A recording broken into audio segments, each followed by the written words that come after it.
Hi, my name is Robert. And I'm Aaron, and we're with Galfer Braking Systems, and today we're going to go over how to do a standard two-line Galfer brake line install.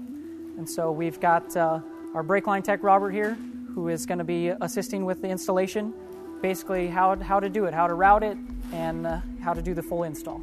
So what we have is a two-line kit, which means there's going to be two lines coming from your master cylinder or your lever down to one line to each caliper. You use the double banjo bolt, which is included with your kit. It's going to be the longer of the 3 bolts. That's going to be at your master cylinder. There's going to be some crush washers involved, and we're going to go from there. We're going to start with the master cylinder lines. We have, like I said, we have 2 lines. One's longer than the other. The longer line will be your left caliper. The shorter will be your right caliper. The positioning of the banjo fittings with the banjo bolt will follow as double banjo bolt, washer, right line, washer, left line, washer, and you proceed to master cylinder. So on your stock setup, most of the time what you're going to have is a single line running from your master cylinder or lever down to your right caliper, and then a brake line from your right caliper jumping over your fender to your left caliper. With our standard 2-line setup, we do eliminate that. The left line is also going to come straight from the master cylinder, so do not try to install the left line jumping from caliper to caliper because you're going to have way too much slack. So 2-line setup, 2 straight down from your master cylinder, left caliper, right caliper. The stock lines are off the bike.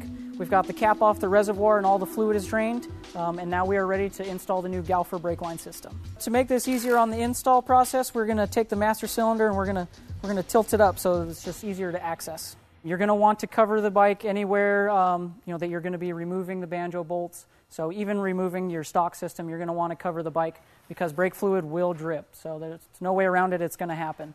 So before you start uninstalling the stock lines or before you put on the new ones and start bleeding, you are going to want to cover the bike. We have them up near the master cylinder. We also do have them down by the calipers. It's important that you don't get brake fluid on the rotor surface or the pads. It's going to be trouble for you in the long run if you do.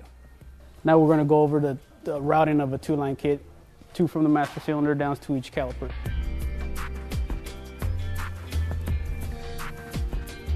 And so just like the master cylinder, you want to have a crush washer between the bolt and the banjo fitting. So you've got a crush washer on both sides of the fitting, and then you can thread it directly into the caliper.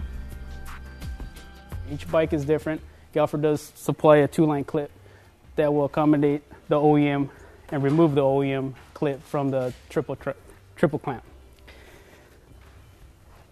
If you noticed here, we have 2 from the master cylinder traveling down to your right caliper and your left caliper. The 2-line clip will go to the OEM bracket triple clamp.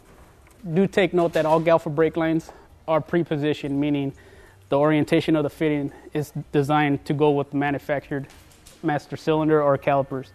The actual fitting comes preset, so you could just pull it out of the package and install it with no kinks or curves. So once you have your 2-line kit all installed, you want to reposition the master cylinder to where you're actually going to use it, so that it's comfortable for you.